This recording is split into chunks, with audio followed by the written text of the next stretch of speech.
বাহাদুর ফিরাউনের লাশটা দেখে মিশরে যাবে ঘরে খাইনা মাটি পোকা মাসি সবাই ঘৃণা করে হৃদয় থাকবে যার নম্রতা সাদা রহমত আসবে শেখা প্রভুর ওয়াদা হে বড়রা করে থাকলে দিলে রহমত আসবে না নিজেকে নিজে সেটা মনে করে সাদা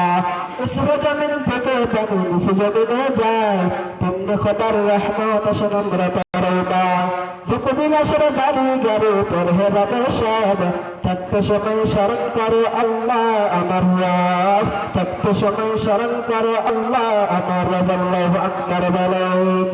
আরে মুসলমান আমাদের রব কয়জন আমাদের রব আল্লাহ একজন কথা বলেন ঠিক না বেঠিক যে রব আমাদেরকে রিজিক দেন যে আল্লাহ আমাদেরকে হায়াত দিয়েছেন মওত দিয়েছেন আমাদের কবর নেবেন নেওয়ার পর আবার জীবিত করবেন কিয়ামতের ময়দানে উঠাইবেন ওরে আল্লাহর গোলাম এগুলো বিশ্বাস করতে হবে যদি বিশ্বাস না করেন আপনি মুসলমান না আপনি কাফের মুনাফিক বেঈমান যে বিশ্বাস করেছে সেই হলো মুসলমান যে বিশ্বাস করে না সে মুসলমান খাতে লাভটা দেখাইতে পারে না ঠিক না বেটি মুসলমান এক নাম্বার কাজ হলো কি রাসূল পয়গম্বর বলেন যে বান্দা মুসলমান হবে তার মধ্যে 6টা গুণ